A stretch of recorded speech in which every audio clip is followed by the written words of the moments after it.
तो last episode के and पे हमने देखा था कि यंग मास्टर वैंग वहां पर अपनी अजूरे गेल टेक्निक को रिलीज करता है और दूसरी तरफ से माँ हालिन जो होता है वहां पर उसके अटैक को फेस करने के लिए रेडी होता है। तो वैंग उसे कहता है कि देखता हो कि तुम मेरी इस फैमिली की स्पेशल टेक्निक को कैसे फेस करते हो। तो हमारा हालिन जो होता है वहीं पर से अपनी टेक्निक को रिलीज करता है जिसका नाम ड्रैगन ब्लेड होता है। तो वो राइजिंग ड्रैगन ब्लेड टेक्निक के साथ आगे की तरफ बढ़ता है और उसकी टेक्निक उसकी तलवार के अंदर से एक ड्रैगन निकलता है, लेकिन वो ड्रैगन इतना पावरफुल नहीं होता कि वो अजूरे ड्रैगन गेल को हरा सके। तो इसी के साथ हमारे हालिन को अटैक को ब्लॉक करने में काफी दिक्कत होती है और हालिन पीछे की तरफ गिर जाता है। तो वैंग कहता है फाइनली ये सब कुछ खत्म हो गया, मैंने यहाँ पर इसको हरा दिया, अब यहाँ पर जो मरने वाला है। और इसी के साथ ही उसके ऊपर जब अटैक करता है तो हमारा हालिन जो होता है उसका बाजू जख्मी हो जाता है, उसके मुंह से ब्लीडिंग हो रही होती है, लेकिन वो उठकर खड़ा होता है। सभी देखने वाले हैरान होते हैं और कहते हैं हमें ये बात तो पहले ही बता दी कि हालिन की हालत काफी ज्यादा खराब है और हालिन यहाँ पर हार जाएगा। मास्टर वैंग वहां पर सोच रहा होता है कि मैं तो यहाँ पर इसका एक बाजू काटने वाला था, लेकिन ये मेरे हाथ से बच निकला है। मुझे लगा था कि इस अटैक के साथ मैं एक बाजू काट दूंगा, इसकी तलवार भी गिर जाएगी और ये फाइट को हार जाएगा, लेकिन लगता है कि अभी यहाँ पर और दिक्कत होने वाली है, मुझे कुछ और करना पड़ेगा। और इसी के साथ ही हमारा हालिन जो होता है अपना कपड़ा फाड़ता है और साथ ही उसे अपने हाथ के ऊपर बांध लेता है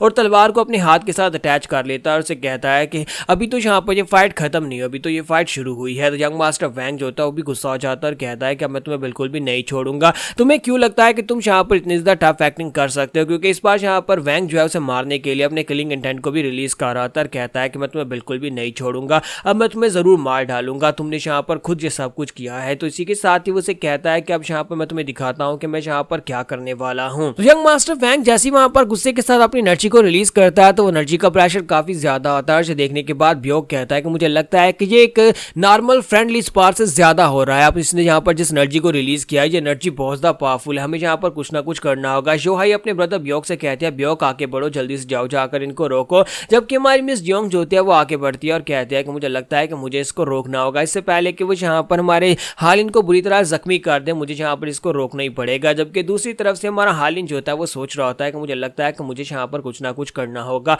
अगर मैं यहाँ पर इस बात को साबित करना चाहता हूँ और वैंग को हराना चाहता हूँ और इसे यहाँ पर दोबारा जीगाल फैमिली में आने से रोकना चाहता हूँ तो मुझे कुछ करना ही होगा। तुम्हारा हालिन वहां पर सोच रहा होता है कि मैं कोई यहाँ पर सेज नहीं हूँ जो कि फ्यूचर को बचाने के लिए वक्त में वापस आया, बल्कि मैं एक बुरा इंसान हूँ। मैंने यहाँ पर एक बच्चे के पास उसका फ्यूचर छीन लिया क्योंकि उसने यहाँ पर वो सुप्रीम बुक जो थी वो अपने लिए रख ली, हालांकि वो बुक जो थी वो चियोंजोंग को पास मिलनी चाहिए थी, लेकिन उस बेचारे के पास अब बुक नहीं है तो वो आगे जाकर एक मशहूर इंसान और एक फेमस मार्शल आर्टिस्ट नहीं बन पाएगा। तो वहां हालिन कहता है कि मैं कोई हीरो तो हूं नहीं, मैं बस अपने फ्यूचर को बचाने के लिए सब कुछ कर रहा हूं, अगर ऐसी बात है तो फिर मैं यहाँ पर पीछे बिल्कुल भी नहीं हटने वाला। अब चाहे कुछ भी हो जाए, अपनी फैमिली को बचाने के लिए जो कदम मैंने उठा लिए हैं वो कदम मैं पीछे नहीं हटाऊंगा। और इसी के साथ ही हमारा हालिन जो होता है वो ड्रैगन गेल में आगे की तरफ बढ़ना स्टार्ट करता है। दूसरी तरफ से वैंग कह रहा होता है कि मैं एक ही स्ट्राइक में तुम्हें मार डालूंगा और इस बार मैं तुम्हें बिल्कुल भी नहीं छोड़ने वाला। जबकि हमारा हालिन जो होता है वो भी आगे की तरफ बढ़ता जाता है और उसे कहता है मैं तुम्हें दिखाता हूँ कि हमें यहाँ पर ड्रैगन्स क्यों कहा जाता है। हालिन वहां पर ना चाहते भी यहाँ पर अपनी उन पावर्स को रिलीज करने वाला है जो पावर्स वो रिलीज नहीं करना चाहता, यानी कि उस एल्डर की जो डार्क सेज की पावर्स उसके पास है वो जब उसकी तलवार के अंदर मर्ज होंगी तो उसकी पावर और भी ज्यादा बढ़ जाएगी। दूसरी तरफ से वैंग कहता है कि मैंने यहाँ पर तुम्हें वार्निंग दी थी कि तुम यहाँ पर इस अटैक से मर भी सकते हो, लेकिन लगता है कि तुम मेरी बात नहीं समझने वाले। तो वैंग वहां पर अपने सबसे पावरफुल अटैक को रिलीज करता है, इसके अंदर बहुत ही पावरफुल किलिंग इंटेंट भी होता है जिसके साथ वो यहाँ पर हमारे हालिन को मार भी सकता है। तो हालिन कहता है तो फिर मैं तुम्हें दिखाता हूँ कि हमारे क्लैन की रियलिटी क्या है, हमारे क्लैन की real rising blade dragon technique क्या होती है। तो हालिन वहां पर अपनी क्लैन की असली टेक्निक को यूज करने वाला राइजिंग ब्लेड टेक्निक वाली कोई, लेकिन असल में जहां पर उसकी राइजिंग ब्लेड ड्रैगन टेक्निक जो है उसके अंदर जहां पर वो सुप्रीम स्क्रिप्चर की टेक्निक मिक्स हो चुकी है, क्योंकि उसने सुप्रीम स्क्रिप्चर को पढ़ा था। वो स्क्रिप्चर जो कि उसे जंगल से मिला है माउंट वुडैंग के ऊपर से, उसको पढ़ने के बाद उसकी टेक्निक जो पहले से ज्यादा इनहेंस हो चुकी है। जैसे ही वहां पर वो दोनों अपनी अपनी टेक्निक को रिलीज करते हैं, पहले वहां पर अजूरे ड्रैगन गेल का प्रेशर ज्यादा था और सभी लोग पीछे की तरफ हट रहे थे और कहते हैं कि यहाँ पर इसका प्रेशर कुछ ज्यादा ही है। और हमारी मिस जोंग जो होती है वो भी आगे जाकर खड़ी हो जाती है ताकि वो अटैक्स को ब्लॉक कर सके। लेकिन जैसे ही वहां पर राइजिंग ड्रैगन ब्लेड को देखती है कि दूसरी तरफ से हालिन की जो स्पेशल टेक्निक है वो भी बहुत ज्यादा पावरफुल है, वो भी वहीं पर रुक जाती है, क्योंकि वहां पर हालिन का जो ड्रैगन होता है वहां पर एक बहुत ही बड़ा गोल्डन कलर का ड्रैगन दिखाई देता है। ये देखने के बाद सभी लोग हैरान हो जाते हैं और कहता है कि ये क्या ये वाकई में एक बहुत ही बड़ा गोल्डन कलर का ड्रैगन है। तो हमारा हालिन जो होता है वहां पर अपने ड्रैगन को रिलीज करता है और उसकी टेक्निक का नाम राइजिंग ब्लेड ड्रैगन होता है और वो अपने ड्रैगन के साथ ही आगे की तरफ बढ़ता है और वो ड्रैगन जो होता है वो अजूरे गेल की एनर्जी को एब्जॉर्ब कर रहा होता है, वो उसकी एनर्जी को सोख रहा होता है। ये देखने के बाद वैंग बहुत ज्यादा हैरान हो जाता है और कहता है ये कैसे हो रहा है, ये ड्रैगन यहाँ पर मेरी एनर्जी को एब्जॉर्ब क्यों कर रहा है, क्या यहाँ पर किसी जादूगर की टेक्निक को यूज किया जा रहा है। मुझे लगता है इसने यहाँ पर किसी ब्लैक मैजिक को यूज किया, ऐसा बिल्कुल ही पॉसिबल नहीं है। अगर ऐसे चलता रहा तो ये मेरी सारी की सारी एनर्जी को एब्जॉर्ब कर जाएगा, यहाँ तक कि मेरी बॉडी से भी एनर्जी को सोख जाएगा। तो जैसे ही वहां पर वो ड्रैगन जो होता है वो एनर्जी को एब्जॉर्ब कर रहा था और वहां पर एक धमाका होने वाला है, इसी के साथ ही वहां पर मास्टर पहुंच जाते हैं। जीगाल फैमिली के पैट्रियार्च बीच में आते हैं और आकर दोनों की टेक्निक्स को अपने हाथों की मदद से रोक देते हैं। दोनों की टेक्निक की एनर्जी को अपने हाथों में बाइंड करते हैं और उसे वहां पर अपने हाथों के अंदर ही पूरी तरह से कंटेन करने के बाद साथ ही वहां पर हंस रहे होते हैं और कहते हैं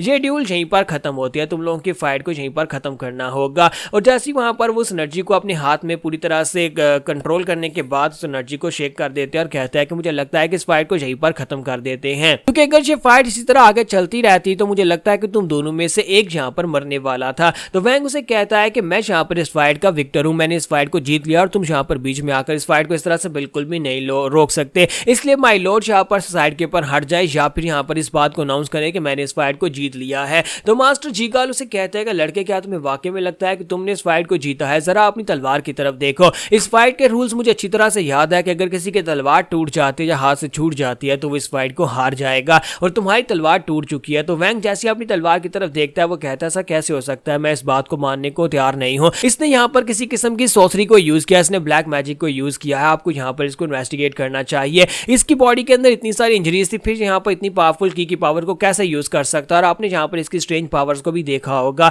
ये यहाँ पर इस लायक नहीं है कि इतनी पावरफुल एनर्जी को यूज करते हुए मेरी तलवार को तोड़ सके। मैंने इस फाइट को जीता है, इसलिए आप यहाँ पर इस बात को अनाउंस करें मैंने इस फाइट को जीता और इसने यहाँ पर डिमोनिक आर्ट्स को यूज किया है। तो मास्टर जीगाल गुस्सा हो जाता है और उसे कहते हैं कि लगता है कि तुम्हें हमारी बात की समझ नहीं आ रही, तुम इस फाइट को हार चुकी हो। और मिस जियोंग भी वहां पर ऊपर चढ़ाती है, अपनी तलवार उसकी गर्दन पर रखती है और कहती है कि अब तुम्हें यहाँ पर जाना होगा और जैसा कि तुमने यहाँ पर शर्त लगाई थी दोबारा तुम कभी जीगाल फैमिली में पाँव नहीं रख सकते, इसलिए चुपचाप यहाँ पर से निकल जाओ और अपने आप को और ज्यादा शर्मिंदा मत करो। तुम पहली यहाँ पर फाइट को हार के अपनी वैंग फैमिली का नाम खराब कर चुके हो। हमारा यंग मास्टर वैंग जो होता है जैसे वहां पर अपने आसपास देखता है तो जीगाल फैमिली के सभी लोग उसे घूर घूर कर देख रहे होते हैं, क्योंकि जाहिर सी बात है वो फाइट को हार चुका है और अब यहाँ पर जबरदस्ती खड़ा है। तो वो वहां पर शर्मिंदा होकर पीछे की तरफ मुड़ जाता है और वहां से चला जाता है। तो यहाँ पर हमारी एपिसोड 23 का एंड करेंगे और नेक्स्ट एपिसोड में देखेंगे कि अब हमारे हालिन का क्या होगा, क्या वो भी यहाँ पर से वापस चला जाएगा और यंग मास्टर वैंग क्या इस बात को इसी तरह से इग्नोर कर देगा, क्या वो बदला लेगा या नहीं।